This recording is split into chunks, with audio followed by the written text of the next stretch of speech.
Hey guys, it's time for me to talk about tonight's episode of Arrow. And seriously, I don't know if this show can get any better. It is so good, it is on fire. Every scene is, there's so much action packed happening right now. I mean, they start off by blowing up Robert Queen's warehouse just so that they can create this distraction for Isabel and her company now because she's taken it over from Oliver and and her family.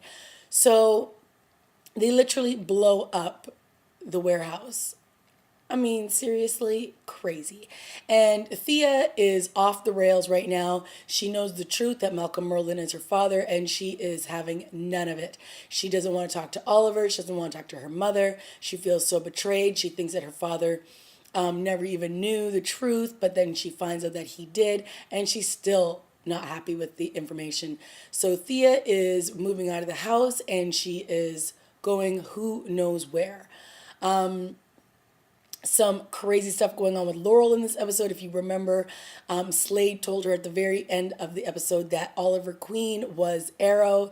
And so she basically was doing her Spidey detective stuff this episode, trying to figure out who Oliver really is. And she's like tracking him, she's like following him, and then she even asks who the girl is that is his sidekick. And of course, she goes to her dad, and her dad's like, I don't know who he is. And he lies and said he doesn't know who the girl is, but obviously he knows that it's Sarah.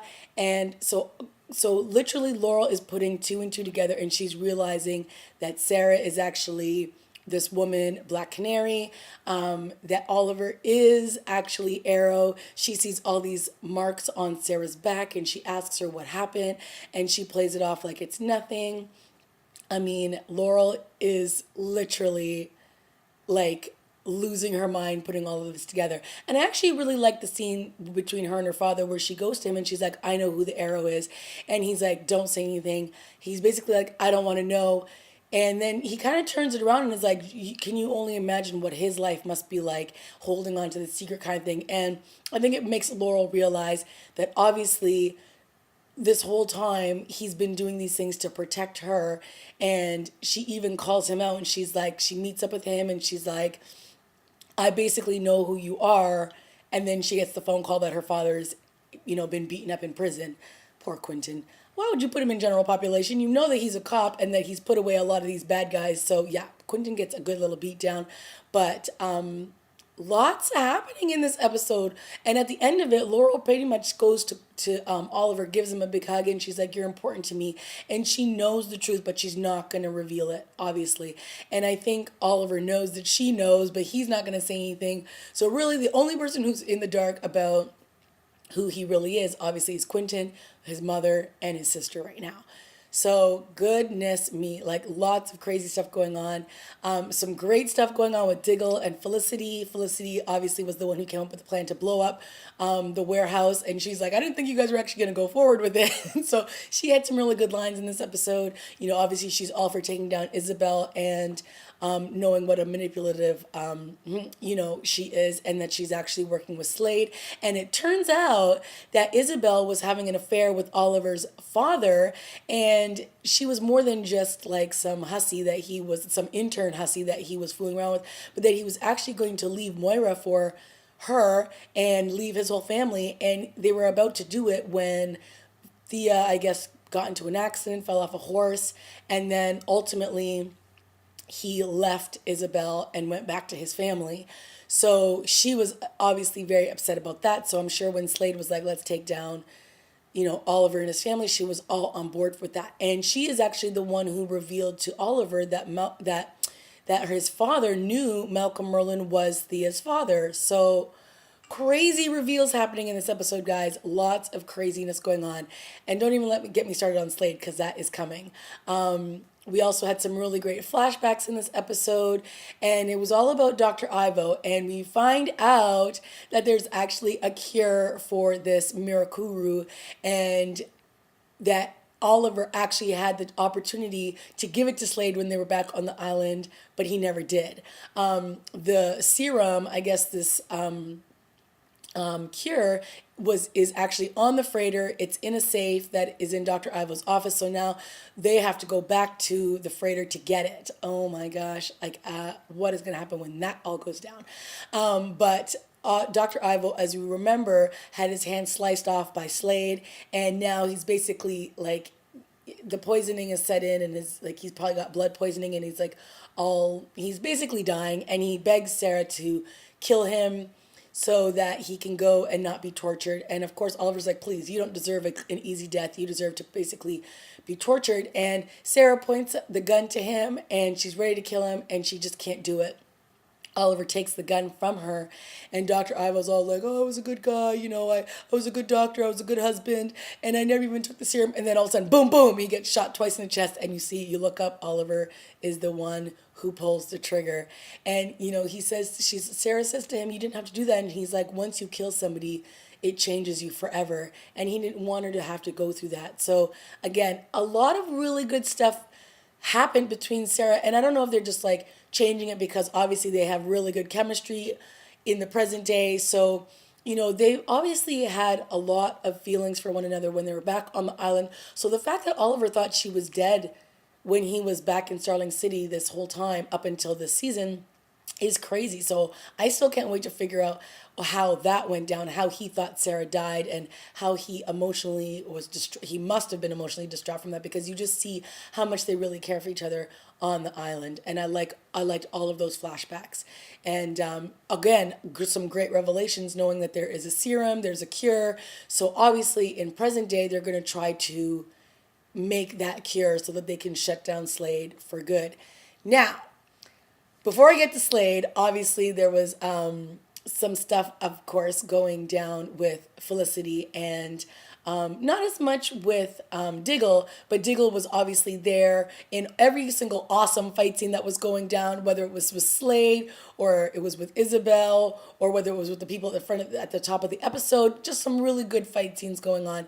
And Felicity, when they went to this lab, which Slade had gone to try to get this, what was it called again? That crazy piece of technology that would basically replicate the serum or take it from the blood from him and then put it into all of these prisoners that he stole from the last episode, and basically get the Mirakuru out of him so he could take it from one body and give it to many bodies. So this piece of equipment that he stole from this lab is super powerful. And when Felicity and Diggle went to find out what actually happened, she bumps into a guy named Cisco and Caitlin. And these are two characters that will be on the spin-off show Flash. And so, of course, she asks how Barry's doing, because we all know Barry's in a coma since he was hit by lightning, and he hasn't recovered, and he got worse, so they took him to this new place. And so, of course, Felicity's asking how he's doing, and then Cisco's like, oh yeah, you can go visit him, he's getting lots of visitors, and Iris is visiting him all the time. And so Felicity, of course, turns and is like, who's Iris? And then Cisco's like, oh, she's kind of not his girlfriend, but somebody that's important in his life, kind of thing. So obviously this is giving us information about the Flash spinoff, which we all know Iris will be Barry's best friend / girlfriend. I don't know how they're going to play it, but according to all these spoiler sites, Iris is technically in the comic books Flash's girlfriend, but I don't know if that's how they're casting her in the series, if it's just going to be his best friend, whether she turns into his girlfriend, who knows. So that was some good information and crossover information for the Flash. So now getting back to Slade stealing this piece of equipment, when we find out now, because Felicity was like, listen, the second he powers this thing up, we're going to know where he is, because it's going to pull all this energy sources because it's just so powerful. So, of course, when Oliver's trying to talk to his sister to let her know that their father knew the truth but loved Thea anyway, he is distracted by this phone call from Felicity. And so when Oliver goes to the location, he finds out that it's not Slade who's draining his blood to give it to all these crazy criminals. It's actually Roy. So now they have Roy, and they used his blood because he has the Mirakuru in him to give it to these crazy cuckoo for Cocoa Puffs prisoners. So now Oliver and Slade get into a showdown, which was awesome. And Isabel's shooting off her guns at Oliver, and it is just crazy. And then right when Isabel's about to, she's got Oliver in her crosshairs, and she's about to shoot him. All of a sudden, boom! She gets popped twice in the chest. We look up, it's Diggle. Thank goodness, Diggle to the rescue. And then Slade's about to attack. Oh, before I say that, at one point, you know, let me just say this. At the beginning of the episode, when Slade basically takes down Diggle, Sarah, and Oliver in like one fell swoop, you're just like, how is anybody going to be able to stop Slade? Like, crazy. Okay, this man is superhuman.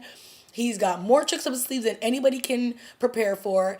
And there's just no stopping him. So, of course, when Oliver and him are having this other fight scene at the end, he's like, oh, you can't stop me, or I'm not afraid of you. You can't hurt me. And then all of a sudden, Oliver like shoots something in his chest, and then it explodes. So that like basically knocks him out for 2 seconds.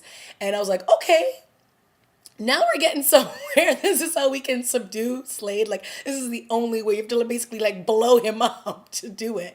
Because even when Diggle was shooting guns at him, it's like his suit is like bulletproof. I mean, this man in his little mask, his red and black mask, Deathstroke, all the way awesome, is crazy, okay? So as I was saying, so after he does that and he like kind of blows up, doesn't really blow him up, but he's able to subdue Slade for 2 seconds. And as he's about to get up and attack Oliver again, Oliver shoots his little arrows up into the ceiling, and he takes Roy, and boom, they disappear out of the night. Pretty cool scene, I must say. Like, all of the fight scenes were awesome. I don't know what their budget is, and I say this every week, but they are killing it with the fight scenes, and I love it. So, of course, they get Roy out of there. Sarah's like, I don't know what, basically, she doesn't know what, draining his blood will do to him.